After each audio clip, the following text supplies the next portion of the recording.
Hey everybody, this is Don Newman, and this is Living a Life Worth Remembering. This is the show that is dedicated to helping you and I live a life that would continue to live on even after our own lifetime has ended. It's all about leaving a legacy. It's all about making a mark so deep that it continues to influence others even past our own lifetime. And I got to tell you, I'm so excited about today and about my guest today, and about the time that we're going to have together talking about this subject today. You know, the title for this episode is Tough Times Don't Last, but Resilient People Do. Now, I know you're used to hearing it, tough people do. I grew up hearing that. But we're going to talk about resilience today. And I want to just start out by saying there's some of you that there's been something in your life that, whether it could be your career, it could be your marriage. It could be just a point in your life where you look and you're like, man, I had it together, but I lost it. And I want to encourage you to listen to this episode today. Listen to the encouragement that's going to come, because the key to really lasting and leaving a lasting legacy is learning to be resilient. And, you know, you look at that definition of what resilience is. You know, resilience is all about bouncing back. It's all about overcoming obstacles and things that come against us. And all of us, every one of us face those things. We may have lost it. Some of you may have just lost a job. How are you going to get back in the game? How are you going to get back up and get in the game? You're going to be resilient. And so one of the things that, as I was looking so forward to my guest today, I started thinking about Stretch Armstrong. Now, I'm dating myself, but there's a lot of you that you remember Stretch Armstrong. He's just this big muscle guy with blonde hair. And you could pull him this way, and you could pull him this way, and you try to tear him apart, and he'd be all stretched out. But all of a sudden, he'd pull back right where he was. That's resilience. And so today, we're going to talk about resilience. So my guest today, I'm so excited to talk to him. We've been friends for about 3 years now.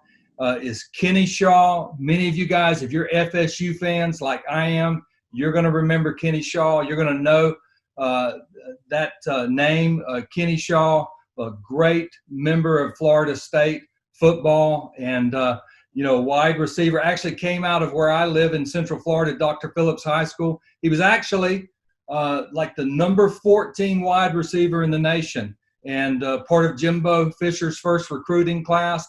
And as he came to FSU, he was part of 2 ACC championships, and obviously that very famous, remembered 2013 national championship when they defeated the Auburn Tigers. And so just an amazing career he's had. That career led into the National Football League, but he continued to be resilient as he overcame obstacles, ended up in the Canadian Football League. And today he's doing some amazing things. So I just want to share just a couple of clips and a couple of pictures just to showcase what Kenny's doing now. So take a look at this.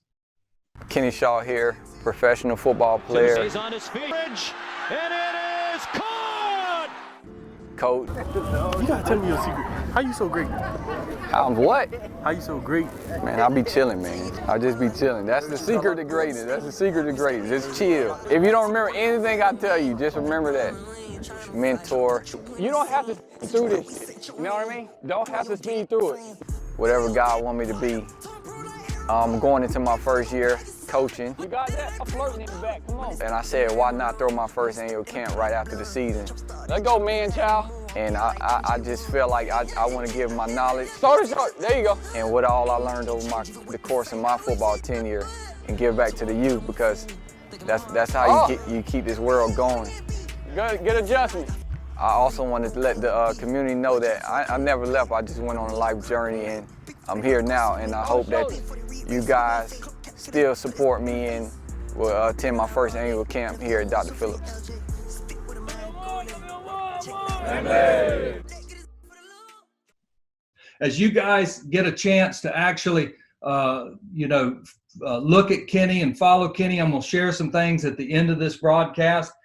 You're going to read some things that is going on in his life and things that he's doing now that, as you saw in some of those clips, I'm very excited to have him today. Kenny, welcome to Living a Life Worth Remembering. Thank you for having me, man.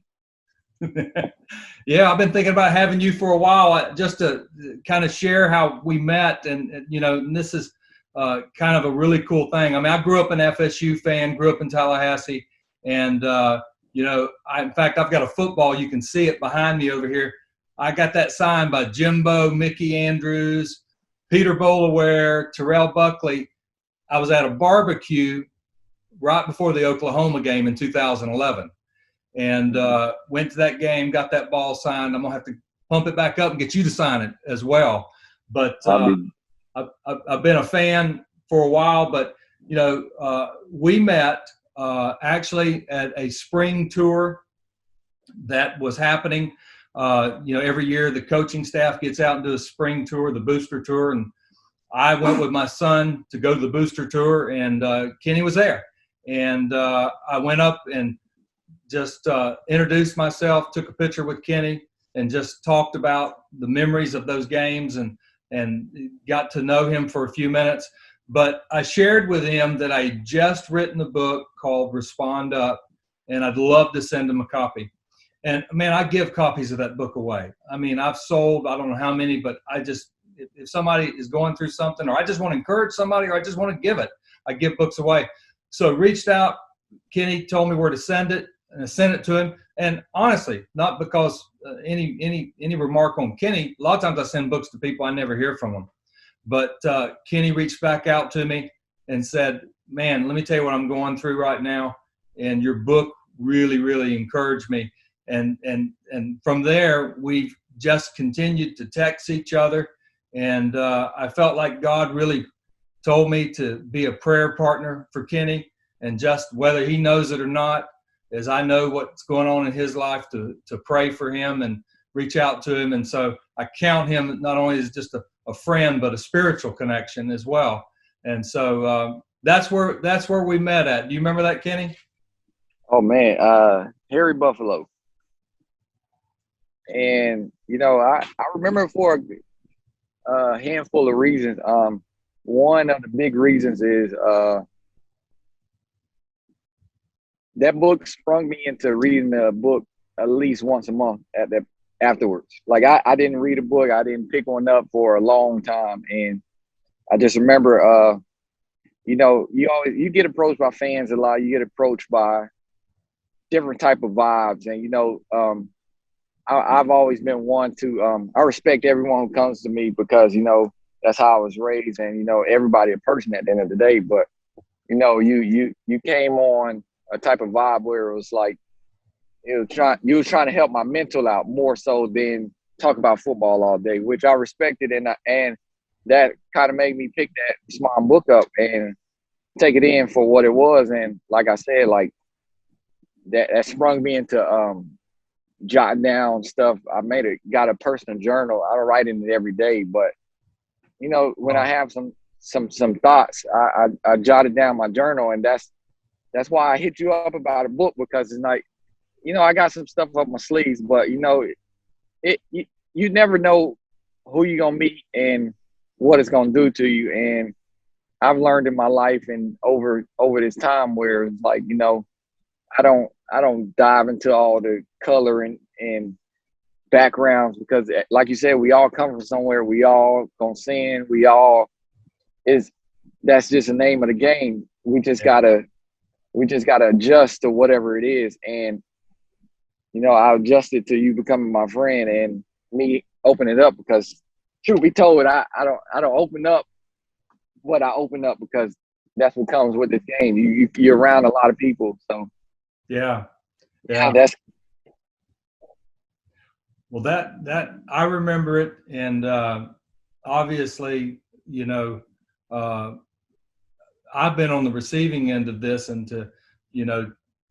and I'm glad, and to each of you that have been thinking about writing a book or doing something, get out there and let your light shine, okay? Because you never know who you're going to influence.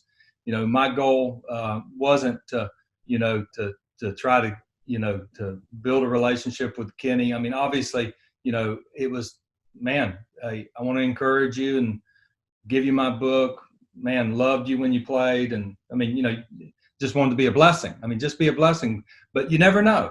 You never know where anybody's at. You never know. So on the flip side, I've been greatly encouraged by this conversation that you and I have had, because, while I've been, a friend and praying with you and all these different things, you've encouraged me and you've inspired me, because I've seen the resiliency, I've seen the drive, and I've seen the things that everybody wants to get something done in a very short time, but really and truly, I grew up, there was a saying, it takes 20 plus years to make a man of God, that it takes time. It's a journey and it's a process. So you need good people around you in that journey. And you've been that for me. So I'm just excited today. First question I want to ask you, though, I know I've got some FSU fans that are going to be part of this, that are watching. And, as soon as I, talk about you being on here, they're going to want to watch this. But, I'm a huge FSU fan and grew up, playing high school ball there. I actually coached high school ball a little bit at Leon High School for a little bit. And so I've been around, athletes and, everything like that. And I've got a bunch of great, memories about FSU. But, what are some of your great highlights or memories or something you'd want to share about your time at FSU? Oh, man, besides actually hanging with my boys after each day, after a long day of work, that it's memories that, when I get this question asked, it's almost like, Don, what's your favorite candy? It's like, it's so many of them that it's like, we had some great memories. It's some memories that don't even have to partake to any type of sports relation. But, but that's what makes college. Like, I tell kids now who train with me, I tell them simply, like, just be nice to people, because you never know what in the coming of years, what that person is going to be to you. And I'm coming off my first annual camp back in April, and just getting back with the guys. I haven't seen some of them since 2013 BCS game. And it was just like, man, we talking about so many memories that I forgot, but they brought me back on track with it. I'm like, dang, I do remember that. And it's so many, Don, that it's – but for the fans, because I know they like to hear football relation terms, some great memories was, just – I will say that spring of 2013, nobody really believed in us. Nobody kind of knew we was going to spiral into what we did. And I just a good memory was us getting together beforehand. Was like, we off an Orange Bowl, so we had a little bit of juice. We had a team meeting, and seniors and everybody, we were just kind of basically saying, like, man, we one step away from the BCS game. Are we going to actually do this thing, or are we going to keep getting these nice bowl wins, but not the big shot? And we also knew that we had a freshman. We had guys who was going to be younger than the seniors in the building, and we knew we was going to have to pick each other up regardless, no matter of age. And that's kind of what Jimbo always kind of told us, like, it's no age to when you're going to play. And we just had the juice already, but nobody knew. And that's kind of what I've always been that type of guy. Like, I know, Jesus Christ had people didn't like him. So I know me more so as a man. I'm not going to be perfect in the eyes of others. So, but if I have my self-confidence, if I believe in myself, then, hey, the sky's the limit. And that's kind of what that team had. Like, we knew you always going to have haters. You always going to have the critics, the media people. But once you're rolling, you see how the tables turn. And that was a great memory, that spring 2013. We was – wow. I believe we was going to do it before we did it. Well, no, you did do it. And yeah, and that was my last post, because we had the ban of social media. And I told the media after my last post, it was a picture of me. I had a pink arm sleeve because of breast cancer. And I told them, I said, hey, basically I'm getting off social media, but I'll see you after the season with my ring. And we actually got it. Wow. That's awesome. No, that's, to talk about the fact that, it's one thing to say, well, I need everybody to believe in me before I can do this. Okay. Versus, no, I'm not ever going to get everybody to believe in me. I'm not. I've got to believe in me.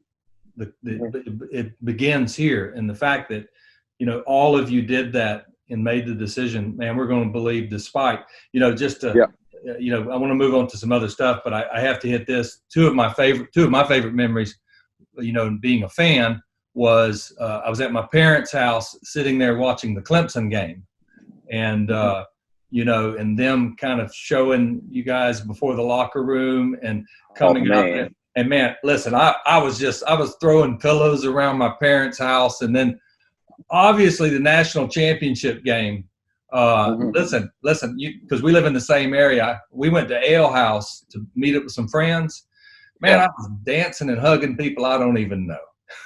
I mean, that's how it is sometimes. Yeah, it is. That's awesome. Well, you had a great career at Florida State. You're beloved there. I'll tell you something. You're an incredible route runner.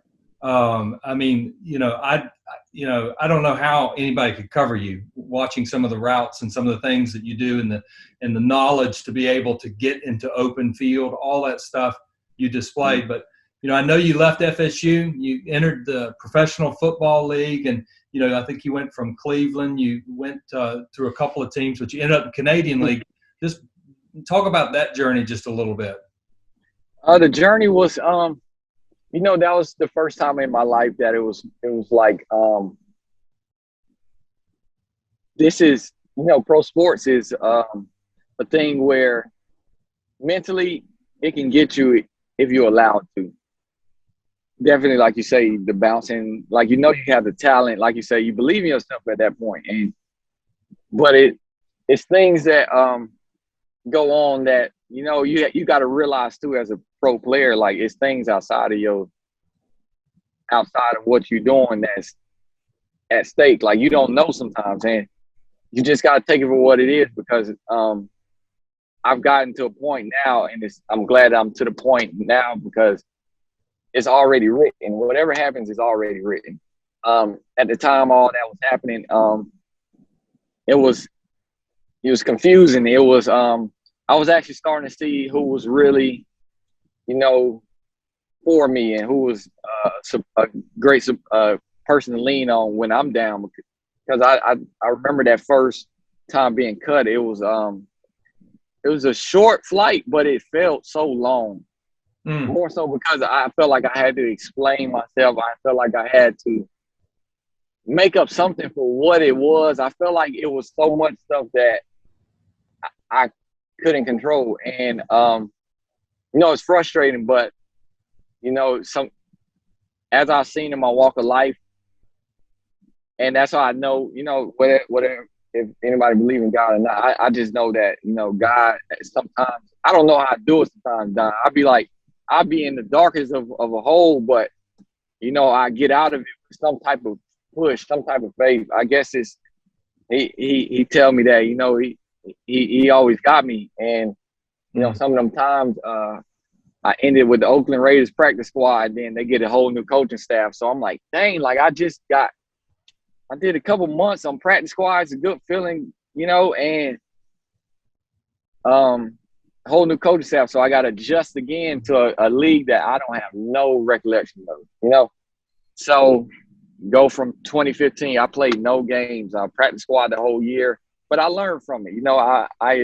It was new, and with new things come with uncomfort that I realized. And after the year ended, the coach was like, hey, you work on your craft, you lock in, you'll do good up here. So literally I went from 0 games in 2015, 2016, 77 catches, 1,000+ yards, and it was contract year. And shoot, and man, it's so up and down. That's the lovely part about life, man. It's almost like it's beautifully imperfect. And 1,000-yard year. So I get my contract and I go to a new team. First game, I fracture my foot. Wow. In the warm-ups. So I come back from that, get a Did surgery. you know you fractured it when it happened? Oh, no, I didn't. It just felt really bad, and I couldn't plant. And I get my x-rays after the game, and I fractured like a lens frank. I had to get a pin in it, and that took like 2 months. Come back from my second month, rehabbing, and I get back and I have a good, decent first game.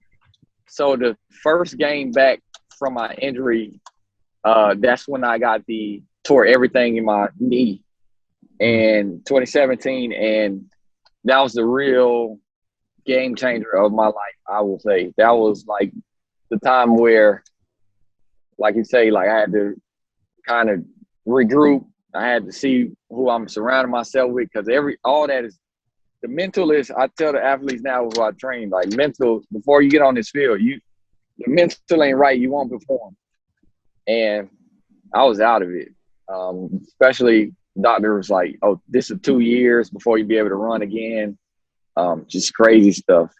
And long story short, kind of fought past it. I had a great trainer, Alex. He shaved that time down in a year.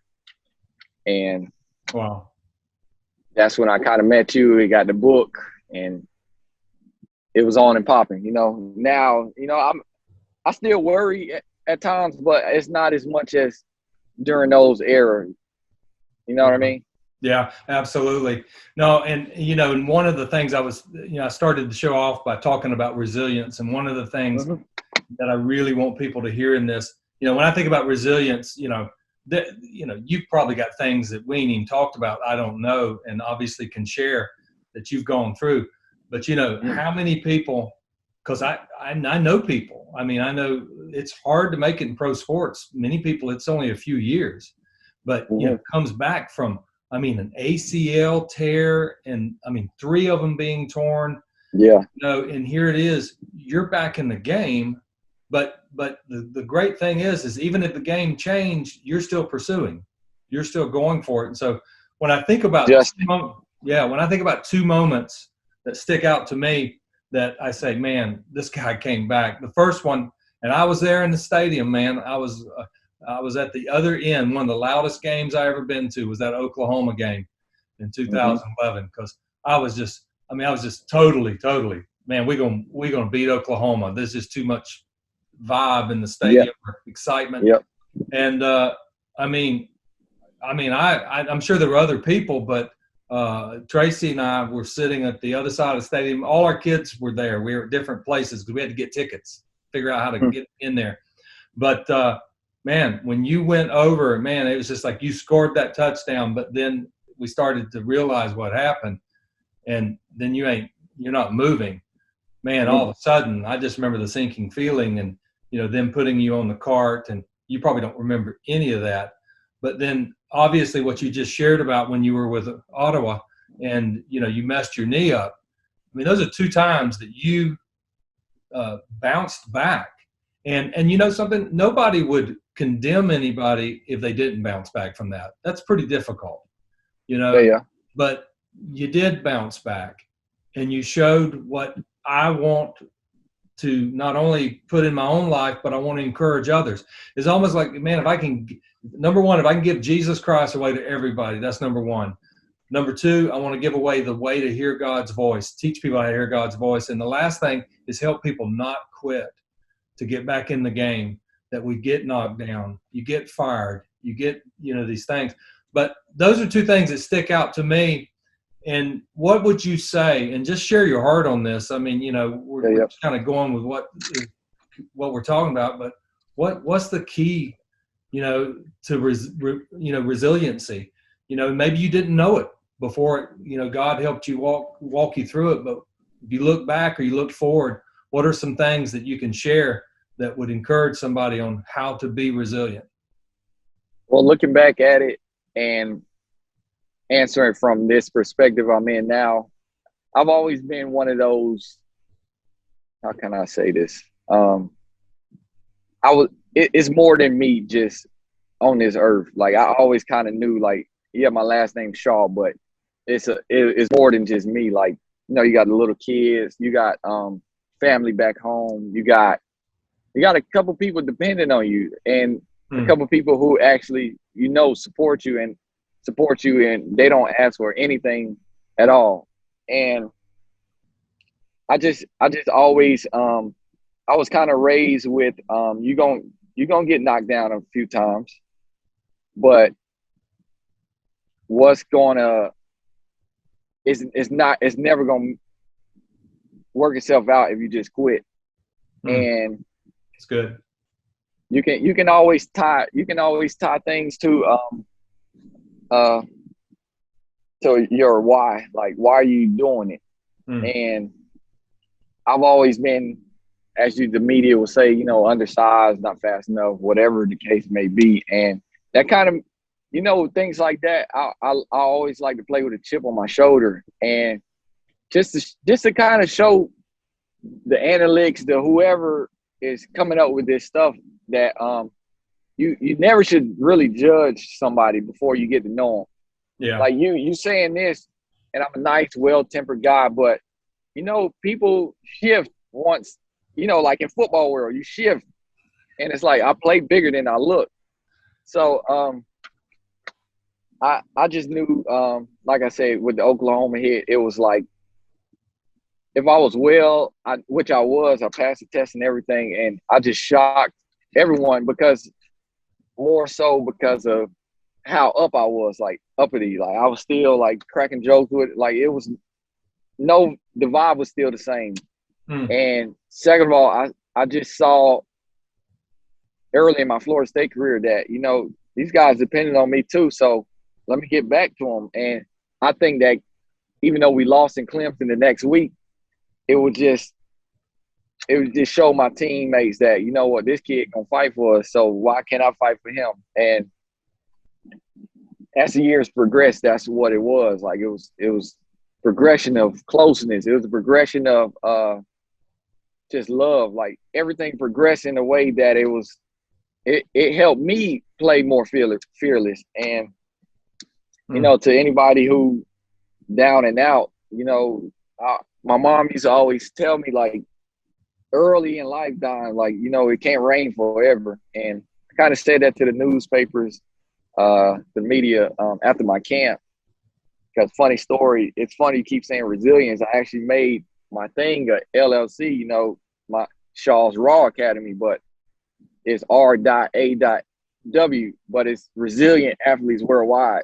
Wow. And didn't know that. Yeah. So it's on and popping. It's great. I don't know what else to say. It's we got to talk some more outside. No. All this is a primer for later. I know a lot of people gonna get a lot out of it, but a lot of times this is kind of to enable that, because I know, like I told you earlier when we were talking, kind of before the show, that the key that I felt in talking with you wasn't just talking through FSU memories and stuff like that. We're going to hit some of those, but there's a resilience there. Listen, there are people out there that have given up completely. I look at you. You're turning 30 soon, I believe.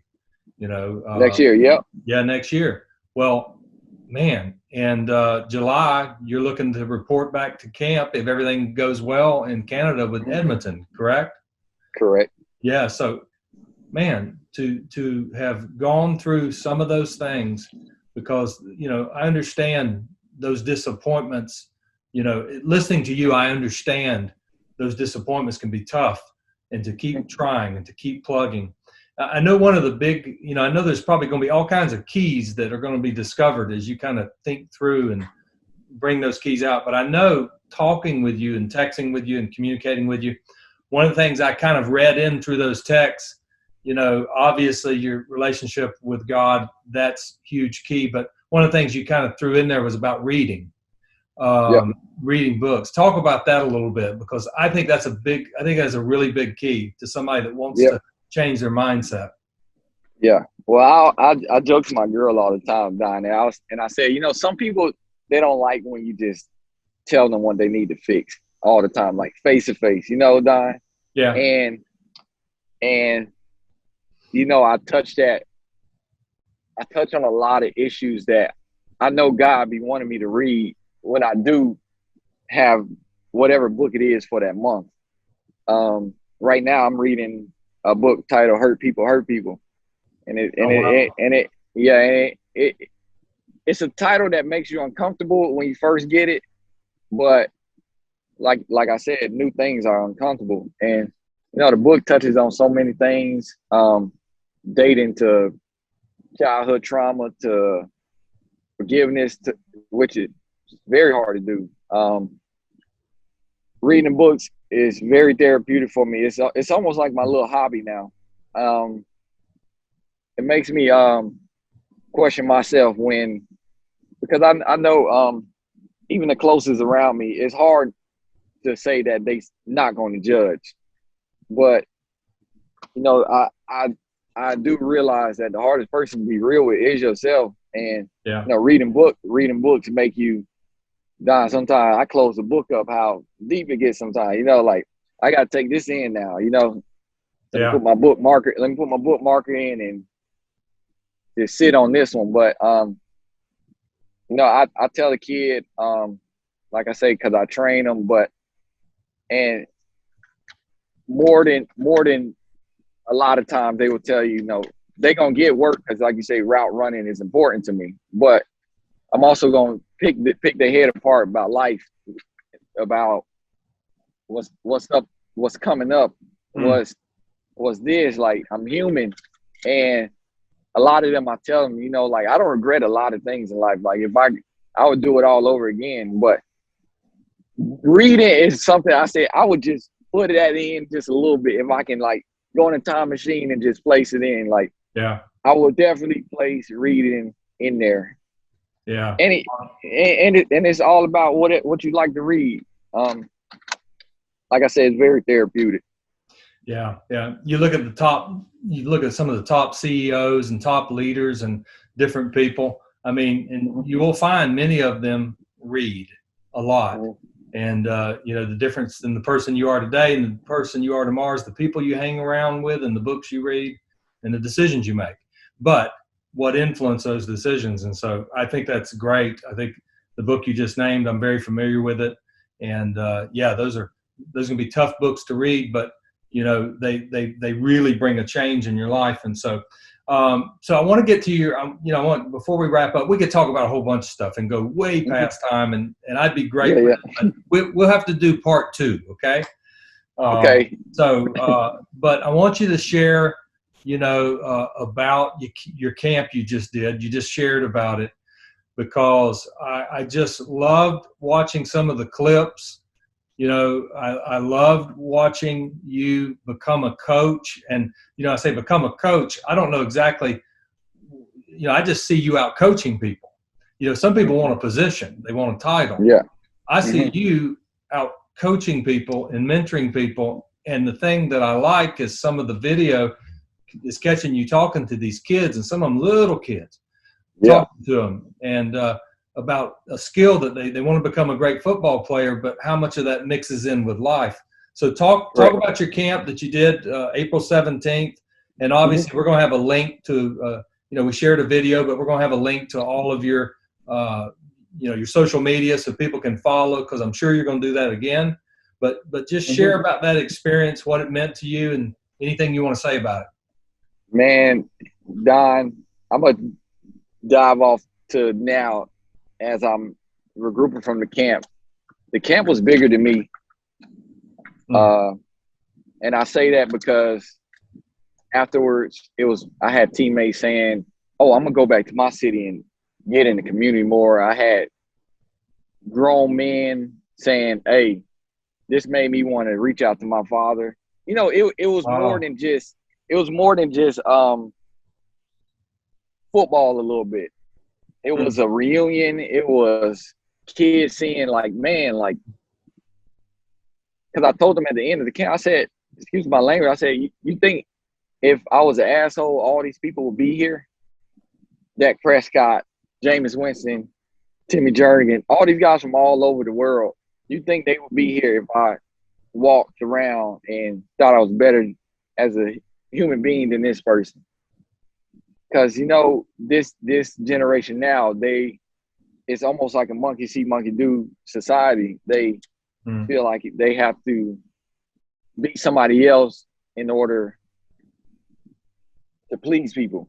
Yeah. Which is not the case. Sometimes you just got to tap into who you are real outside of all that. And, you know, when I was setting up the camp, I was facing COVID. I didn't actually have it, but I was facing like the guidelines with the facility. I missed some sleep pretty much, you know. So I prepared that camp in two months. Didn't get the facility locked into the month before the camp. But as I was setting up, as I was getting closer, I said, you know what? God has a way of kind of letting me freestyle things. I like the word adjusting a lot because, you know, you get hit with some left blows and you don't know how you're going to come out of it sometimes, Don, and you just got to adjust. And, you know, with all this camp, the COVID regulations, everything, I just adjusted. And, you know, God handled it. The weather cleared up. Like, everything was going accordingly. And, you know, just to see everybody coming. Jameis flew from California and landed an hour before the camp. You know, it was just a lot of love. Like, it was my father showed up, who I haven't seen in a year or so. And like I said, I was reading a book prior to Hurt People on forgiveness, which is damn hard. It's damn hard, but it's a good relief once you dive into it. Like, I feel good. Like, when he showed up to the camp, it was almost like, man, like, I'm 30 years old, like you say, but it's like, man, like, that felt a little good, even though it's not 100% there. It just, you know, I understand life a little bit more at my age, that, you know, you went through something just like I'm going through something. Like, just know that, you know, I still love you. I only got one father, Don, you know what I mean? But the camp was it was beautiful. And, you know, afterwards, I took 2 days off social media. I took 2 days off of everything. My girl wouldn't even allow me to even hang out with my friends. She's like, no, this is my time. You've been running around dealing with the sponsors and everything. And I respect it. I said, you know what it is? You're right. But once I got back on my media, I got a media guy. He handles everything. And he was like, dude, this thing is on every social media. It's on TMZ. It's on NFL Network. It's on CBS Sports. It's on NBC. All this stuff that I didn't know. I just coming out of my first camp, my Shaw's Raw camp.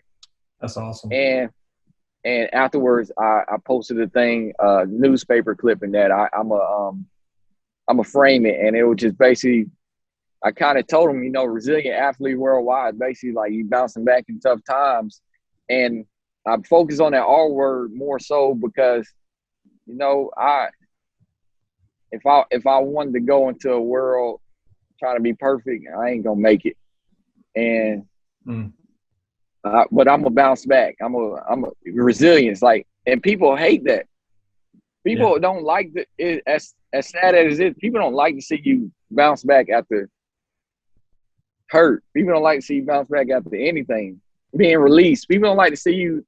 It can be outside of football, divorces, anything. People don't like it, and that's okay though, because as long as you have a outlook on life that's genuine, like it just feel good. And you know, I'm on some things where I'm on some stuff outside of football. I'm working with it. We'll talk, but basically, this is the W kicks in with the worldwide because it's worldwide. Like I've been asked to do 5 Raw camps afterwards in different states, and you know, honestly, Don, I told him honestly, I said, hey, I'm preparing for my season, and truthfully too, like I can't get all them guys together again in July. You know what I mean? Like we we in camp, like, but I appreciate you reaching out. So it's on and going. I'm learning new things in this game. I'm LLCs and stuff like that, and it's actually I just got my EIN and all that. I'm learning new stuff, Don. Yeah. But I'm just trying to, like you say, like I told the campers at the end of the camp, like I'm just trying to leave something on this earth for when I go. Yeah. That's how I'm moving. Well, there's two things I know, and is that you're not done.